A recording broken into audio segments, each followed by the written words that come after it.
السلام علیکم ورحمت الله وبرکاتہ. ملګرو کوم ملګری چې د شوګر بیماران دي یا د بلډ پریشر بیماران دي دغه ملګری دي دا ویډیو وګوري. په دې کې څه تاسو سره درې وظیفې شیر کوم چې د بلډ پریشر بیمار د پاره دا درې وړ وظیفې فائدمن دي. کدی کې هر یو وظیفه شروع کا نو ان شاء الله دا بی فی چې هاي کېږي دا به ان شاء الله مکمل ختم شي. او چې کوم د شوګر مریضان دي د لپاره صرف یو وظیفه ده خو انتهایی فائدمن وظیفه ده، مجرب وظیفه ده. کچره دې شروع کنه نو ان شاء الله شوګر به مکمل ختم شي، د شوګر هغه جلم به ختم شي، مکمل شوګر به ان شاء الله د الله تعالی په فضل او کرم سره ختم شي. نو رازو وظیفو طرف ته، خو وظیفو نه مخکې لږ د خوراک شیزونو طرف ته رازو چې د مریضان به د دې شیزونو نه په خوراک کې ځان ساتي. نمبر 1 د چاولو نه بزان ساتي. ښه چاول ډېر نه خوري، ک چاول هر قسمه وي، ک غټي چاول وي او ک نری چاول وي، د دې د خوراک نه بزان ساتي ځکه چې دا د دې لپاره د ټوپک ډز دی، بلکې دا چاول چې دی دا مکمل شوګر دی، مکمل شوګر دی. دینه د شوګر بیماری ډیره زیاته پھیلاویږي او بی فی ته ډیره زیاته اوچتیږي. ښه نو چاولونه دواړه مریضان ځان ساتي، د بی فی هاي کېدو والا مریض او د شوګر والا مریض هم د چاولونه ډیر ځان ساتي. ښه بل د غوښې نه ځان ساتي، که د بی فی والا مریض دی او که د شوګر مریض دی د غوښې نه ځان ساتي. ټیک شو. دغه رنګي چې پروټو کې دی د امونو نه، د خټکونه او اندوانې نه دي شیزونه د ځان ساتي، دا د شیزونه د نه خوري. ان شاء الله د الله تعالی په فضل او کرم سره په بی فی کې او په شوګر کې به زیاتوالی نه راځي چې د شیزونه د ځان ساتي. ښه چاولونه، غوښې نه، د امونو نه، د خټکینه او اندوانې نه. ټیک شو. ښه اوس راځو وظیفې طرف ته. اول وظیفې طرف ته راځو چې کومه وظیفه د بی فی مریض لپاره بهتره ده. ټیک شو. نو ټول نه اولنې وظیفه دا ده د بی فی مریض لپاره چې کم کس بی پی بیماری وي کنه، لکه بلډ پریشر داغي سیوا کې غي زیاتېږي، دا کملګری بس کوي دی به کلونجی سي کلونجی دکانو کې ملاويږي، لال بشي وته کلونجی راکې کلونجی بدل غي درکې.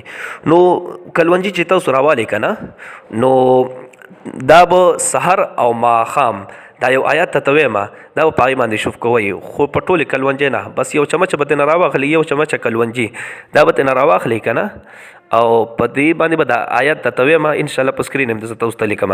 دا آیات په تاسو یو لس پیری او یو لس پیری او دا یو چمچ کلونجی چې تاسو سره په دې باندې به ورشوف کوي او دغه چې یو چمچ کلونجی دا په یو ګلاس اوبو کې ورواښوي. دا که اوبو بیاس کوي، سحر هم به وسره داسې کوي او ماښام هم به وسره داسې کوي. نو ان شاء الله د الله تعالی په فضل او کرم سره زر تر زر به ستاسو د بی پی مرض ان شاء الله ختم شي، ستاسو به بیا بی پی نه هاي کېږي. ان شاء الله بلډ پریشر چې دا به ان شاء الله بیا نه زیاتېږي. ټیک شو جی. دا شوه یوه وظیفه. دویمه وظیفې طرف ته راځو د بی پی مریض دپاره چې کوم ملګري د بی پی مریض دي، بلډ پریشر دغه سیوا کېږي. دغه ملګری چې دی کنه دا دوه آیاتونه درته وایم ان شاء الله په سکرین هم درته راولم. نو دا آیاتونه چې دی هر فرض مونځ نه بعد فرض نه بعد ښه دا به صرف درې پیرې وي. دا آیاتونه درې پیرې به ووایي او په دې لاسونو کې به ورشوف کې او لاسونو په جسم باندې راکاږي، خاص کر په دماغ باندې دی راکاږي. نو ان شاء الله زر تر زر پتنه دا بیماری ختم شي. ټیک شو. آیاتونه کم دي، آیاتونه دا دي غوښ شي وتا. اعوذ بالله من الشیطان الرجیم، بسم الله الرحمن الرحیم. الذين آمنوا وتطمئن قلوبهم بذكر الله ألا بذكر الله تطمئن القلوب الذين آمنوا وعملوا الصالحات طوبى لهم وحسن مآب. دا دو آیتونه چې دي کنه دا به هر فرض نه بعد درې پیرې وای په لاسونو کې به ورشوف کوي او لاسونو به په ټول جسم باندې راکاږي، خاص کر په دماغ باندې به راکاږي. ټیک شو. نو ان شاء الله زر تر زر تاسو دا بی پی بیماری چې دا به ان شاء الله ختم شي. ټیک شو. ښه دا دوه وظیفې شي. اوس درېمې وظیفې طرف ته راځو. دا د شوګر والا مریض دپاره بهتره ده او د بی پی مریض چې کوم وي هغه دپاره بهتره ده، بلکې دواړو دپاره انتهایی مجربه ده. ښه ټولونه اوچته او زوروره وظیفه ده. ښه نو دا وظیفه به خامخا یادوئ او د دې به هم اهتمام کوئ. دا کم مخکې چې دوه وظیفې مې درته ویلې د بی پی والا چې کوم مریض وي هغوی به هم کوي او هغوی خو به خامخا دغه دوه وظیفې کوي. خو اوس چې درته کوم وظیفه ویم دا به د بی پی والا مریض هم کوي او چې کوم شوګر والا مریض هغوی به هم دا وظیفه کوي. ټیک شو جي. نو دی دغه ملګري چې کوم د شوګر بیماران دی بس کوي، بی پی والا ورته غوښ شي. ښه ای دپاره هم دا بهتره ده. نو د قرآن پاک کې په 15 سپاره کې سوره بنی اسرائیل په دې کې 80 نمبر آیات ته 80 نمبر آیات ته آیت کریمه ته غوږ شئ اول بیا تم چې سوزل بوي آیت کریمه داسې دی اعوذ بالله من الشیطان الرجیم بسم الله الرحمن الرحیم رب ادخلنی مدخل صدق واخرجنی مخرج صدق واجعل لي من لدنك سلطانا نصيرا.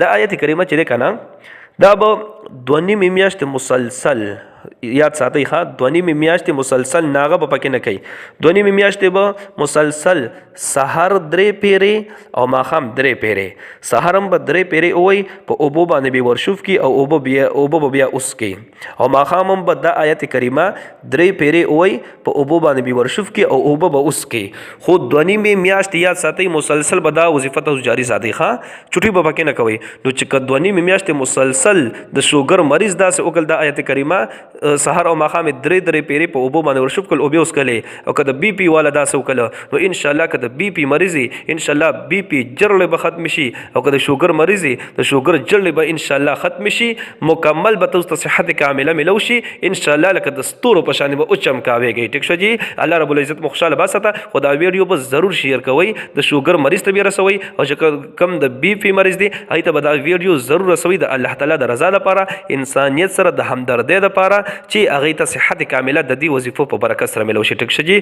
الله رب العزت مو خوشحاله باسته دعاګانې کوي دعاګانې به کوو الله پامان